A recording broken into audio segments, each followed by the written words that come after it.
this escalator was stopped dead, and there was nobody here. It was underneath the football stadium, and I was having a blast looking for reflectivity, for different things. I just got down a little bit lower and saw this reflective surface on both sides, and saw an opportunity to double and triple the power of this model. And yet on this image right here, it's nice. This is the raw right from the camera. And what I want to tell you a little bit about her is that she went up to fix her hair, and I said stop. It was perfect. You know, posing is fun, but there's a lot of times in between posing when they're doing something, it works out better. And I'll show you some images like that later on. But that turned out, so I said stay there. And I got down low with a 7200 because I wanted to compress everything. And ultimately there was some things in here that I think worked better in Photoshop. I usually don't do a lot of Photoshop. I just want to make sure that things work. So ultimately what I did was I took out this little area that was over here. I took out some other portions. I cut down below to give it more of an X lines. These lines, so I was actually enhancing the line structure by cutting it a little closer like that in a panorama form. Then that brought it all closer, and that's about as far. I usually don't do as much Photoshop as in this one, but I think it really works well. It's really contrasty and really fun, and I get a lot of compliments on this because the abstract, almost water feel of these on this side. So that's really cool. And I've been looking for that situation ever since. For this kind of thing, and I have yet to find that same thing. But that's okay. I don't need to repeat it. It's fun. This shot, I really like this walkway. I thought it was really kind of neat architecturally, and I had her walking up and down to get a little bit of motion, so I was dragging the shutter just a little. But then I noticed these points of light really balanced the whole frame. Otherwise, I'd be cropping in really tight, and I did a couple of those also. So ultimately, though, I really ended up liking this balance on all four sides that led the viewer's eye to the center. And and then I got a little bit of nice motion going on right here. And I just told her to go up, go down. I think I tired her up pretty good. It was up and down and up and down, but she was totally into it. Let's do it, let's do it. So it was a lot of fun. In this shot, it was all about the texture. I really wanted to get this texture. I was like, this texture is so cool. What do I do with this texture?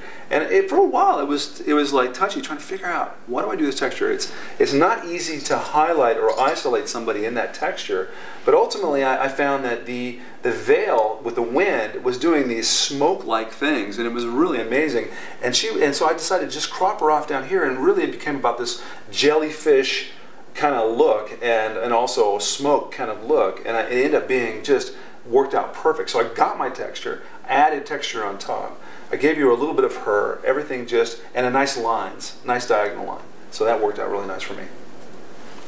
This shot, a lot of people tell me that it's one of their favorite shots because of how abstract it is and how different it is. And this was shot in an old silo, and it had a little hole, and we had to crawl through. I had to help her with a dress to get in, and it practically fit the entire class inside this silo. And it was so much fun.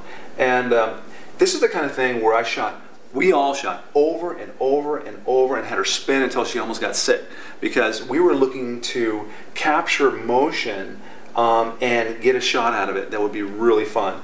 And I was pointing down low, getting up, so you get that whole feel of that curvature up above, and the texture. And ultimately, this all kind of came into her face, but I don't mind that. It becomes about this abstract feel, but my viewers know what it's about, and most of my viewers are like, wow, we really like that. And I like it too. I think it's very cool. So, a lot of fun. It just is that you keep trying different things that are inside your mind, or you find these things and you go, wow, you know, that should be so cool, and you practice it, you work it until you get one. And sometimes you don't even know until you go back to your home and you look at the monitor and it's like, oh my gosh, you know, that turned out amazing. Or sometimes that didn't turn out so good, let's go back and practice, right? So this shot, I just love this massive mural in the background. And there's a great reflective surface. So here I'm adding this cool background, then a reflective surface. Then I told her to put her hand there to connect to that reflective surface so she could actually create a line back to her and to herself again.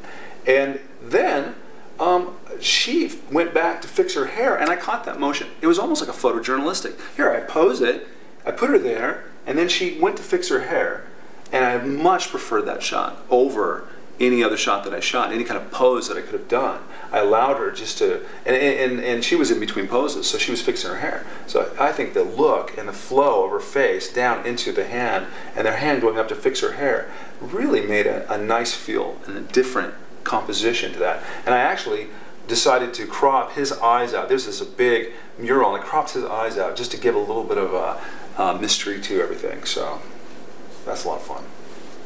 On this shot, I was completely drawn to the abstract, oh my gosh, water, impressionistic feel of this area up here. And I thought that was just beautiful. Now, how was I going to incorporate her into the image? And I could have placed her against the glass, but the tonality of her skin and the way that would have worked, she would have kind of got lost into that beautiful impressionistic feel. So what I did was I stepped back a little bit and created this beautiful diagonal line and flip-flopped like the image where this is just one shot, you know, and put her right here, so she really pops there, and then I got what I wanted here, kind of yin-yang the image a little bit, and I think that really worked well. It was a lot of fun. So it's very cool to kind of piece together things like a puzzle and think about what you're going to do that's a little bit different. And you may decide on your own that, and I'll explain this even a little bit more, that you don't think that you should cut off a dress in the bottom, but it's a way that I actually present a model.